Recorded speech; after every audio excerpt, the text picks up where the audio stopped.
Alright, I'm currently headed to Dumbo in Brooklyn to meet up with Easy Tiger Creative, another photographer and videographer on YouTube, and we're going to talk a little bit about diffusion filters and go for a little photo walk. So let's go.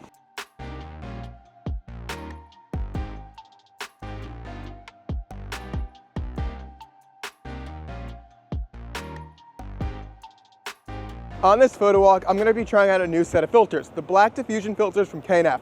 I really like K&F Concepts filters. I've used their ND filters in the past, and I'm excited to put their black diffusion filters to the test.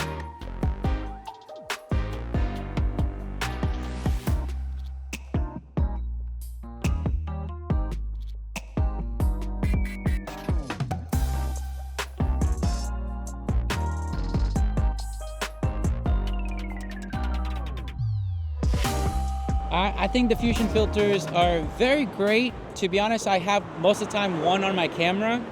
I honestly don't remember the last time I took one off, but it has to be a low enough strength. It cannot be too strong for me, because if it is too strong, it's just too much like in an artistic way, if that makes sense.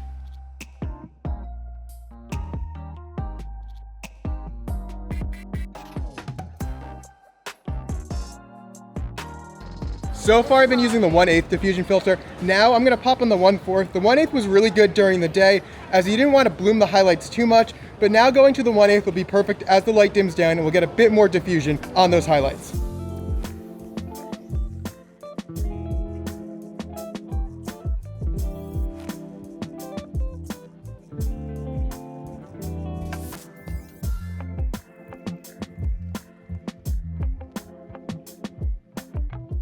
Alright, so I shot about 500 photos. It was a really awesome time. We had some really interesting light and it changed a lot. So I really got to put these diffusion filters to the test. So now I'm going to head back, edit them, and give you my final thoughts. So I'm back home and I've gone over all the photos, so let's talk a bit about diffusion filters, specifically the K&F black diffusion filters I use to take these photos. So what are diffusion filters and should you use them? Well, diffusion filters are lens filters that soften the images that your camera produces. They come in multiple strengths, going from a more subtle look to a more noticeable look. So why and when should you use them? This is super personal. Most people use them for one or two reasons. One being they find modern camera images to be too sharp and they like a softer look, or two, because they really like bloom highlights. Personally, I think a combo of bloom and softness tends to make my images just feel more fun. It's why I always rock a 10% Cinebloom on my X100V, which is my fun camera. So when K&F Concept sent me their black diffusion filters, I was really excited to try them on my more professional camera, my Sony a7 IV. I used them with the Tamron 35-150, which is my favorite lens. It's also a very sharp lens. So let's take a look at both strengths and tell you what I liked and didn't like about them. Let's start with the 1/8 strength. This is the more subtle look of the two, and for that reason, I chose to use it during the daytime portion of this photo walk.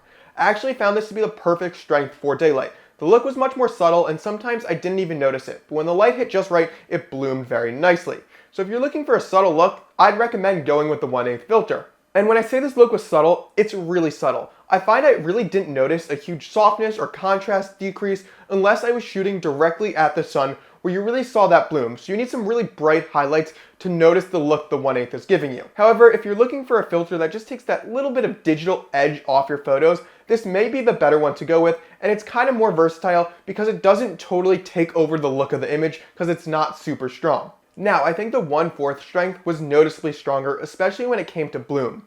I think the softness is similar, but I was really happy I moved over to this filter as light got lower. The strength of the bloom really allowed me to take advantage of the artificial lights around the city. The 1/4 strength was really perfect for that. I found it bloomed the highlights nicely and didn't overdo it.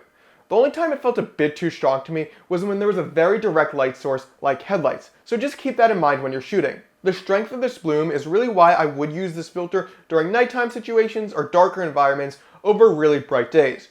I think the sun would easily blow out and you'd lose contrast and detail in your photo if you're using the 1/4 strength during the day, so just keep that in mind. Some people like that look. Personally, it would be a bit too strong in daylight for me, so that's why I'd stick to the 1/8 during the daytime. Look, I'll be honest, I'm not a snob when it comes to diffusion filters. There are a lot of options out there from many different brands, but personally, I think the differences between all these options are pretty subtle. When K&F has a combo filter set of the 1/8 and 1/4 diffusion filter for a price cheaper than many single diffusion filters, it seems like the obvious choice if you ask me. Overall, I really enjoyed using these filters and also had a great time on the photo walk with Kevin, also known as Easy Tiger Creative.